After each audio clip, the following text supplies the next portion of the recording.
ಹೃದಯಾನ ಮಾಡಿಕೊಟ್ಟ ದೇವ ಎರಡು ಭಾಗವ ಸಮಪಾಲು ಮಾಡಿ ಹಂಚಿಬಿಟ್ಟ ಒಂದೇ ಪ್ರೇಮವ ಮರಳಿ ಮನಸಾಗಿದೆ ಮರಳಿ ಮನಸಾಗಿದೆ ಮರಳಿ ಮನಸಾಗಿದೆ ಮರಳಿ ಮನಸಾಗಿದೆ.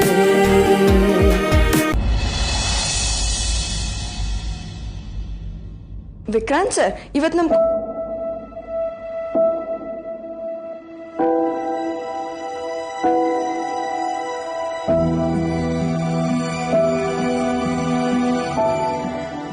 ವಿಕ್ರಾಂತ್ ಸರ್, ನನ್ನ ಮದ್ವೆ ಆಗ್ಬೇಕಾದ್ರೆ ನನಗೆ ನಿಮ್ಮ ಮೇಲೆ ಪ್ರೀತಿ ಇರ್ಲಿಲ್ಲ.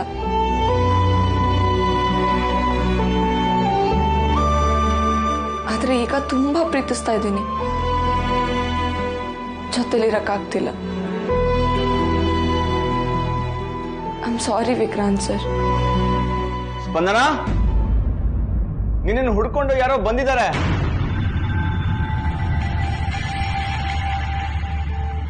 ನನ್ನನ್ನ ಇಲ್ಲಿಗೆ ಯಾರು ಹುಡ್ಕೊಂಡ್ ಬರ್ತಾರೆ? ರಾಜು ಅಂತ. ರಾಜು ಅಣ್ಣನ?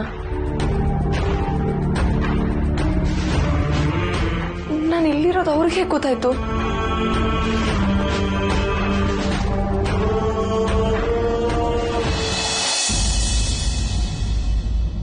ರಾಜು ಅಣ್ಣ, ನೀವೇನ್ ಇಲ್ಲಿ? ನಾನಿಲ್ಲಿರೋದು ನಿಮ್ಗೆ ಗೊತ್ತಾಯ್ತು? ನನಗೆಲ್ಲ ಗೊತ್ತಾಗುತ್ತೆ. ಬನ್ನಿ ಒಂದು ನಿಮಿಷ ಮಾತಾಡೋಣ. ನೀವ್ ಒಳಗ್ ಬನ್ನಿ. ಹಾ, ಒಳಗ್ ಬನ್ನಿ. ಕಾಫಿ ಕುಡಿತಾ ಮಾತಾಡಿ. ಬನ್ನಿ. ರಾಜು ಅಣ್ಣ, ಇವ್ರು ನಮ್ ಪ್ರೊಫೆಸರ್ ಅಜಯ್ ಸರ್ ಅಂತ. ಅಜಯ್ ಸರ್, ಇವ್ರು ರಾಜು ಅಣ್ಣ. ಅಣ್ಣ ಅಂದ್ರೆ? ಅಣ್ಣ ಅಂದ್ರೆ ಅಣ್ಣ ಅಲ್ಲ, ಆದ್ರೂ ಅಣ್ಣನ್ ತರಾನೇ. ನಮ್ ವಿಕ್ರಾಂತ್ ಸರ್ ಇದಾರಲ್ಲ, ಅವ್ರ ಕ್ಲೋಸ್ ಫ್ರೆಂಡ್. That's good. ನೀವಿಬ್ರು ಬೇಕಿದ್ರೆ ಇಲ್ಲೇ ಲಾನಲ್ಲಿ ಕೂತ್ಕೊಂಡು ಮಾತಾಡ್ತೀರಿ. ನಾನು ಕಾಫಿಗೆ ಅರೇಂಜ್ ಮಾಡ್ತೀನಿ.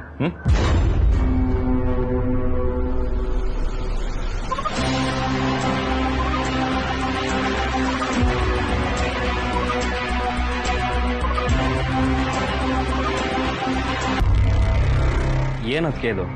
ಇದ್ದಕ್ಕಿದ್ದಂಗೆ ಮನೆ ಬಿಟ್ಟು ಬಂದು ಇಲ್ಲಿ ಯಾರ್ದೋ ಮನೇಲಿ ಏನೋ ಅರ್ಥ ಆಗ್ತಾ ಇಲ್ಲಪ್ಪ. ಅಯ್ಯೋ ರಾಜು ಅಣ್ಣ, ಇದು ಬೇರೆಯವ್ರ ಮನೆ ಅಲ್ಲ, ನಮ್ ಹತ್ರದವ್ರ ಮನೆನೆ. ಒಂಥರ ನಮ್ಮ ಅಣ್ಣನ ಮನೆ ಅಂತ ಅನ್ಕೊಳ್ಳಿ. ಅದ್ ಹೇಗೆ ಏನು ಅಂತ ನಿಮ್ಗೆ ಆಮೇಲೆ ಹೇಳ್ತೀನಿ. ಅದ್ ಸರಿ, ನಾನು ಇಲ್ಲಿರೋ ವಿಷಯ ನಿಮ್ಗೆ ಯಾರು ಹೇಳಿದ್ರು ರಾಜು ಅಣ್ಣ?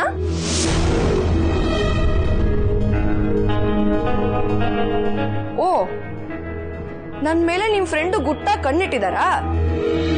ನಾನು ಇಲ್ಲಿರೋದು ಅವ್ರಿಗೆ ಗೊತ್ತಾಗೋಯ್ತಾ? ಅಲ್ಲ, ಅದಕ್ಕೆ ನೀವಿದನ್ನ ಪ್ರೀತಿಯಿಂದ ಕೇಳ್ತಾ ಇದ್ದೀರಾ ಇಲ್ಲ ಕೋಪದಿಂದ ಕೇಳ್ತಾ ಇದ್ದೀರಾ? ಛೇ, ನಿಮ್ಮಿಬ್ರದ್ದು ಇದೇ ಕತೆ ಆಗೋಯ್ತು. ಒಬ್ರಿಗೊಬ್ರು ಪ್ರೀತಿ ಹೇಳ್ಕೊಳ್ದೇನೆ ಒದ್ದಾಡ್ತಾ ಇದ್ದೀರಾ. ಅಲ್ಲ, ನಿಮ್ಗೆ ಈ ಪ್ರೀತಿಗಿನ್ನ ಸೋಲು ಗೆಲುವೇ ಹೆಚ್ಚಾಗೋಗಿದೆ.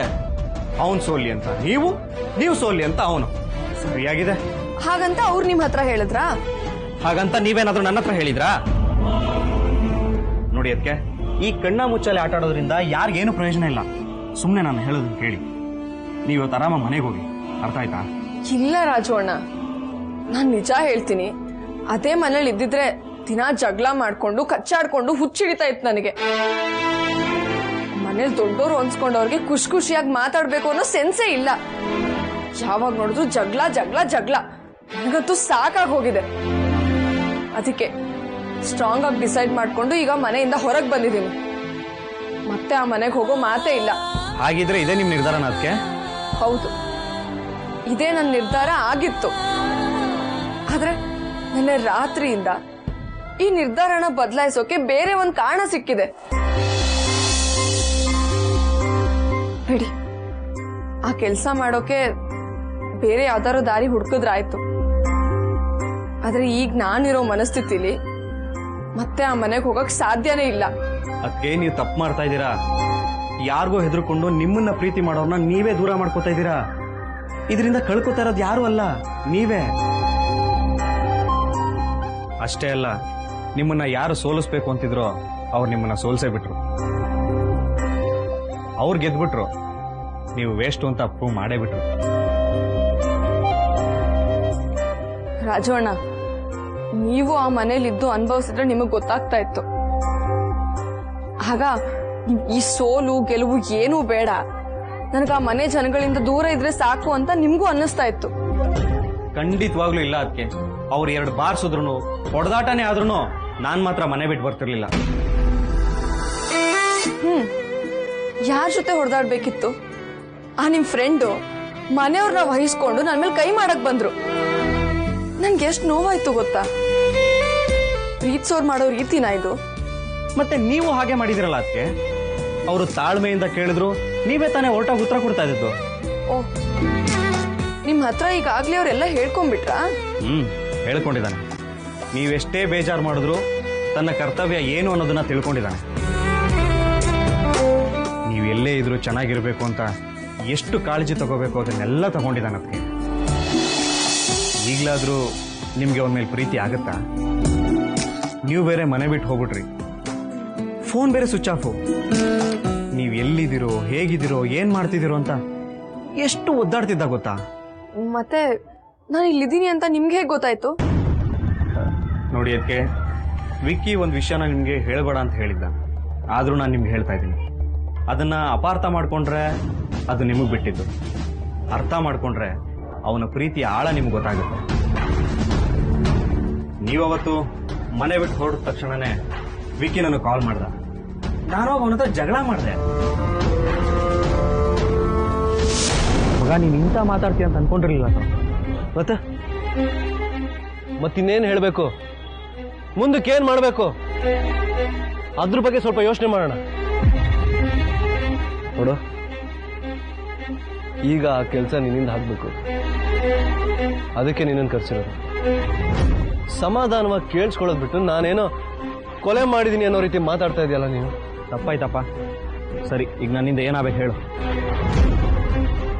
ನೋಡು, ನಾನು ನಿನಗೀಗ ಒಂದು ವಿಷಯ ಹೇಳ್ತೀನಿ. ಯಾವುದೇ ಕಾರಣಕ್ಕೂ ಸ್ಪಂದನ ಹತ್ರ ಹೇಳ್ಬೇಡ. ಅಕಸ್ಮಾತ್ ಹೇಳಿದ್ರೆ ಅದಕ್ಕೂ ಅಪ್ಸೆಟ್ ಆಗ್ತಾಳೆ ಅವಳು. ನನ್ನ ಮೇಲೆ ನೀವು ಕಣ್ಣಿಟ್ಟಿದ್ದೀರಾ ಅಂತ ಅದಕ್ಕೂ ಜಗಳ ಆಡ್ತಾಳೆ. ಸ್ಪಂದನ ಮೊಬೈಲಲ್ಲಿ ನಾನು GPS ಟ್ರ್ಯಾಕರ್ ಆ್ಯಪ್ನ ಇನ್ಸ್ಟಾಲ್ ಮಾಡಿದ್ದೀನಿ. ಅವಳು ಎಲ್ಲಿಗೆ ಹೋಗ್ತಾಳೆ, ಯಾವಾಗ ಹೋಗ್ತಾಳೆ, ಎಲ್ಲಿಂದ ಬಂದ್ಲು, ಅವಳು ಕೇಳದೆ ನನಗೆ ಗೊತ್ತಾಗುತ್ತೆ. ಗೊತ್ತಾಯ್ತಾ? ನನಗೆ ಅವಳ ಬಗ್ಗೆ ಆತಂಕ ಆದಾಗೆಲ್ಲ ಅದನ್ನು ಚೆಕ್ ಮಾಡ್ತಾ ಇರ್ತೀನಿ. ಯಾಕಂದರೆ ಅವಳು ನನ್ನ ಜವಾಬ್ದಾರಿ, ನಾನು ಅವಳ ಸೇಫ್ಟಿ, ಅವಳು ನನ್ನ ಕರ್ತವ್ಯ. ಇದು ತುಂಬಾ ಒಳ್ಳೆ ಕೆಲಸನೇ ಬಿಡು, ಇದರಲ್ಲೇನು ತಪ್ಪಿಲ್ಲ. ಹಾಗಂತ ನೀನು ಹೇಳ್ತೀಯ, ಆದರೆ ಅವಳು ಹೇಳಬೇಕಲ್ಲ. ಒಂದು ಚೂರು ಅರ್ಥ ಮಾಡ್ಕೊಳ್ದೆ ಜಗಳ ಆಡಿದ್ರೆ? ಸರಿ, ನಾನು ಈ ವಿಷಯನ ಅವಳಿಗೆ ಹೇಳಲ್ಲ ಬಿಡು. ರಾಜು, ಅವಳು ಏನಾದರೂ ಫೋನ್ ಸ್ವಿಚ್ ಆಫ್ ಮಾಡಿದ್ರೆ ನಾವು ಏನೂ ಮಾಡೋಕ್ಕಾಗಲ್ಲ. ಸದ್ಯಕ್ಕೆ ಫೋನ್ ಸ್ವಿಚ್ ಆಫ್ ಅಂತ ಬರ್ತಿದೆ. ಅವಳು ಆನ್ ಮಾಡ್ತಿದ್ದಾಗೆ ಲೊಕೇಶನ್ ಎಲ್ಲಿದೆ ಅಂತ ತೋರಿಸುತ್ತೆ. ಅದನ್ನ ನಾನೇ ಹೇಳ್ತೀನಿ. ನೀನು ಅಲ್ಲಿ ಹೋಗಿ ಅವಳು ಗೊತ್ತಾಗದೇ ಇರೋ ರೀತಿ ಅವಳನ್ನ ಫಾಲೋ ಮಾಡೋದು. ಫಾಲೋ ಮಾಡೋದ? ಅಲ್ಲ, ಕನ್ವಿನ್ಸ್ ಮಾಡಿ ಕರ್ಕೊಂಡ್ಬರ್ಬೇಕು ತಾನೆ. ನೋಡ್ರಿ ರಾಜು, ಸಿಟ್ಟಲ್ಲಿ ಮನಸ್ಸು ಕುದೀತಾ ಇರುತ್ತೆ. ಅದು ಆರೋ ತನಕ ಸ್ವಲ್ಪ ತಾಳ್ಮೆಯಿಂದ ಇರಬೇಕು. ಯಾವಾಗ ಬೆಂಕಿ ತಣ್ಣಗಾಗುತ್ತೋ ಆಗ ಹೇಳೋದನ್ನ ಕೇಳಿಸ್ಕೊಳ್ತಾರೆ.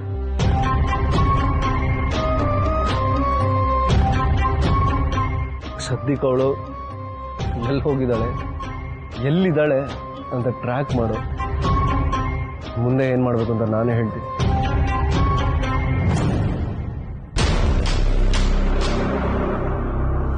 ಇಬ್ರು ಕಾಯ್ತಾ ಕೂತಿರ್ಬೇಕಾದ್ರೆ ನಿಮ್ಮ ಮೊಬೈಲ್ ಸ್ವಿಚ್ ಆನ್ ಆಯ್ತು.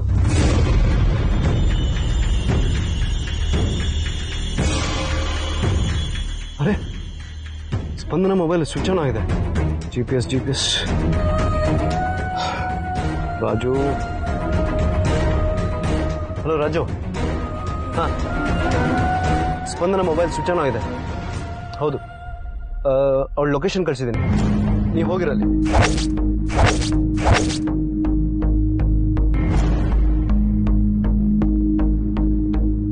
ಮಗ, ನೀನು ಕಳಿಸಿದ ಲೊಕೇಶನ್ ದೇವಸ್ಥಾನ. ಅದಕ್ಕೆ ದೇವಸ್ಥಾನದಲ್ಲೇ ಇದ್ರು, ಯಾರಿಗೋ ಕಾಲ್ ಮಾಡಿ ಬ್ಯಾಗ್ ಎತ್ಕೊಂಡು ಹೊರಟ್ರು. ಹೇಳು ಏನು ಮಾಡಲಿ? ಫಾಲೋ ಮಾಡು ರಾಜು. ಅವಳು ಎಲ್ಲ ಹೋಗ್ತಾಳೋ ಅಲ್ಲೇ ಹೋಗು. ಐ ಥಿಂಕ್ ಅವಳು ಅವ್ರ ತಂದೆ ಮನೆ ಗೋಕರ್ಣಗೆ ಹೋಗ್ತಿರ್ಬೋದು. ಹಾಗೇನಾದರೂ ಅವಳು ಅಲ್ಲಿಗೆ ಹೋದರೆ ನೀನು ಅವಳಿಂದ ಹೋಗು. ಸರಿ ಮಗ, ನಾನು ನೋಡ್ಕೊಂಡು ನಿನ್ಗೆ ಫೋನ್ ಮಾಡ್ತೀನಿ. ನೀವು ಅಲ್ಲಿಂದ ಬ್ಯಾಗ್ ತೊಗೊಂಡು ಹೊರಟ್ರಿ, ನಾನು ನಿಮ್ಮನ್ನು ಫಾಲೋ ಮಾಡ್ಕೊಂಡು ಬಂದೆ.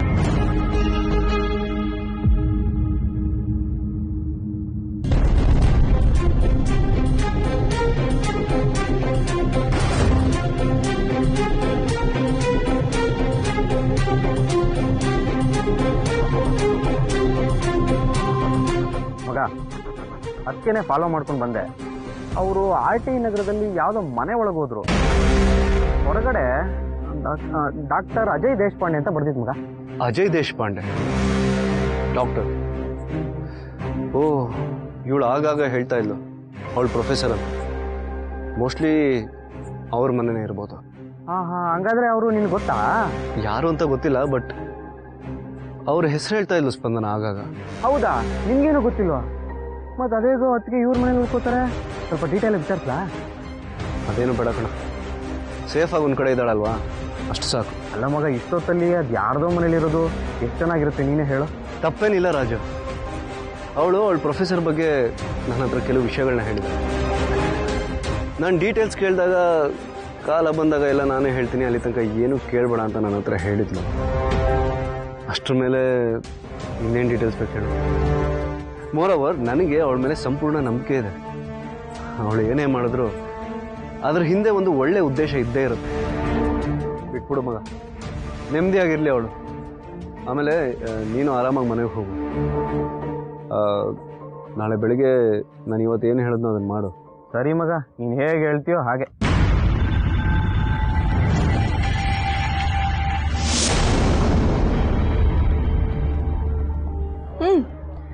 ನೀವು ನಿಮ್ಮ ಫ್ರೆಂಡು ಇಬ್ರು ನಾನು ಎಲ್ಲಿಗೆ ಹೋಗ್ತೀನಿ ಎಲ್ಲಿರ್ತೀನಿ ಅಂತ ಗೂಢಚಾರಿಕೆ ಮಾಡ್ತಿದ್ದೀರಾ ಅಲ್ವಾ? ಏನಕ್ಕೆ ನೀವು ಈ ಥರ ಎಲ್ಲ ಮಾತಾಡ್ತಿದ್ದೀರಾ? ಅದಕ್ಕೆ ಅವನು ಈ ವಿಷಯನೆಲ್ಲ ನಿಮ್ಗೆ ಹತ್ರ ಹೇಳ್ಬೇಡಿ ಅಂತ ಹೇಳ್ದ. ಅಲ್ಲ, ನಿಮ್ಮ ಮೇಲಿನ ಪ್ರೀತಿಗೋಸ್ಕರ ಕಾಳಜಿಗೋಸ್ಕರ ಇಷ್ಟೆಲ್ಲ ಮಾಡಿದ್ರೆ, ನೀವು ನೋಡಿದ್ರೆ ಗೂಢಚಾರಿಕೆ ಮಾಡ್ತಾ ಇದ್ದೀರಾ, ಫಾಲೋ ಮಾಡ್ತಿದ್ದೀರಾ ಅಂತ ಈ ಥರ ಎಲ್ಲ ಮಾತಾಡ್ತಿದ್ದೀರಲ್ಲ. ನಿಜವಾಗ್ಲೂ ನನಗೆ ತುಂಬಾ ಸಂತೋಷ ಆಗ್ತಿದೆ ರಾಜವಣ್ಣ. ನಮ್ಮ ಬಗ್ಗೆ ಕೇರ್ ತಗೊಳ್ಳೋರು ಎದುರುಗಡೆ ಬೈದು ಬುದ್ಧಿ ಹೇಳ್ತಾರೆ, ಆದ್ರೆ ನಮ್ಗೆ ಗೊತ್ತಿಲ್ಲದೆ ಇರೋ ಹಾಗೆ ನಮ್ ಯೋಗಕ್ಷೇಮದ ಬಗ್ಗೆ ಎಚ್ಚರಿಕೆ ತಗೋತಾರೆ ಅನ್ನೋದಕ್ಕೆ ವಿಕ್ರಾಂತ್ ಸರೇ ಸಾಕ್ಷಿ. ನನಗೆ ತುಂಬಾನೇ ಖುಷಿ ಆಗ್ತಿದೆ. I am really thankful to you both. ಮತ್ತೆ ಅಂತವನ್ನ ಬಿಟ್ಬತ್ತೀನಿ ಅಂತಿರಲ್ಲ, ತಪ್ಪಲ್ವಾ ಇದು? ನೋಡಿ ಅದಕ್ಕೆ ನಾನು ನಿಮ್ಗೊಂದು ರಹಸ್ಯ ಹೇಳಬೇಕು. ನಿಮ್ಮನ್ನ ಯಾರು ಮನೆ ಬಿಟ್ಟು ಓಡಿಸ್ಬೇಕು ಅಂತ ಆಸೆ ಗುರಿನ ಇಟ್ಕೊಂಡಿದಾರೋ ಅವ್ರ ಉದ್ದೇಶ ಏನು ಅನ್ನೋದು ನನಗೆ ತುಂಬಾ ಚೆನ್ನಾಗಿ ಗೊತ್ತು. ಅವ್ರು ಗೆಲ್ಲಬಾರ್ದು. ಅದಕ್ಕೆ ನೀವು ಆ ಮನೇಲಿದ್ದು ಅವ್ರನ್ನ ಸೋಲಿಸ್ಬೇಕು. ಯಾರು ಹಾಗೆ ಮಾಡ್ತಿದ್ದಾರೆ? ಏನ ರಹಸ್ಯ? ಹೇಳ್ತೀನಿ. ನೀವೀಚೆ ಬಂದ್ರಿ ಅಂದ್ರೆ ಆ ಮನೇಲಿ ದೊಡ್ಡ ಅನಾಹುತನೇ ನಡೆದೋಗುತ್ತೆ. ಬರೀ ನಿಮ್ಮ ಜೀವನ ನಾಶ ಆಗಲ್ಲ, ನಿಮ್ಮನ್ನ ಹೆಚ್ಚಾಗಿ ಪ್ರೀತಿಸ್ತಾರೋ ವಿಕ್ಕಿ ಜೀವನನೂ ಕೂಡ ಸರ್ವನಾಶ ಆಗ್ಬಿಡುತ್ತೆ. ಆ ಪ್ಲಾನ್ನ ಮೊದಲನೇ ಭಾಗನೇ ನಿಮ್ಮನ್ನ ಮನೆ ಬಿಟ್ಟು ಓಡಿಸೋದು. ರಾಜೋಣ, ಏನ್ ಹೇಳ್ತಿದ್ದೀರಾ? ವಿಕ್ರಾಂತ್ ಸರ್ ಜೀವನ ಹಾಳಾಗುತ್ತಾ? ಅದ್ ಯಾರಿಂದ? ಇದು ಅವ್ರಿಗೆ ಗೊತ್ತಿಲ್ವಾ? ಗೊತ್ತಿಲ್ಲ, ಹೇಳಿದ್ರೂ ಗೊತ್ತಾಗಲ್ಲ. ಈ ಟೈಮ್ನಲ್ಲಿ ನಾನು ನಿಮ್ಗೆ ಅದನ್ನ ಹೇಳಿದ್ರು ನಿಮ್ಗದು ಅರ್ಥ ಆಗಲ್ಲ. ರಾಜೋಣ, ಪ್ಲೀಸ್ ಒಬ್ಬೊಬ್ಬಾಗ ಮಾತಾಡಬೇಡಿ. ಅದೇನು ಅಂತ ಹೇಳಿ. ನೋಡಿ ಅದಕ್ಕೆ ವಿಕ್ಕಿ ಚೆನ್ನಾಗಿರ್ಬೇಕು ಅಂದರೆ ಮತ್ತೆ ನೀವು ಆ ಮನೆಗೆ ಹೋಗಲೇಬೇಕು. ನೀವಿಬ್ರು ನಿಮ್ಮ ಪ್ರೀತಿನ ಹೇಳ್ಕೊಳ್ಳೇಬೇಕು. ಒಟ್ಟಾಗಿ ಬದುಕ್ತೀನಂತ ಕಮಿಟ್ ಆಗಲೇಬೇಕು. ಯಾವತ್ತು ನೀವು ಆ ಕೆಲಸ ಮಾಡ್ತಿರೋ ಅವತ್ತು ವಿಕ್ಕಿ ಜೀವನನ ಸರ್ವನಾಶ ಮಾಡಬೇಕು ಅಂತಾರೋ ಯಾರೋ ಅನ್ನೋ ರಹಸ್ಯನ ನಾನು ನಿಮ್ಗೆ ಹೇಳ್ತೀನಿ. ಇದೇ ನನ್ನ ಕಂಡೀಷನ್. ಯೋಚನೆ ಮಾಡಿ ಅದಕ್ಕೆ. ವಿಕ್ಕಿ ಭವಿಷ್ಯ, ನಿಮ್ಮ ಭವಿಷ್ಯ, ಆ ಮನೇಲಿರೋರ ಭವಿಷ್ಯ ಎಲ್ಲ ನಿಮ್ಮ ಕೈನಲ್ಲಿದೆ. ಮರಳಿ ಮನಸಾಗಿದೆ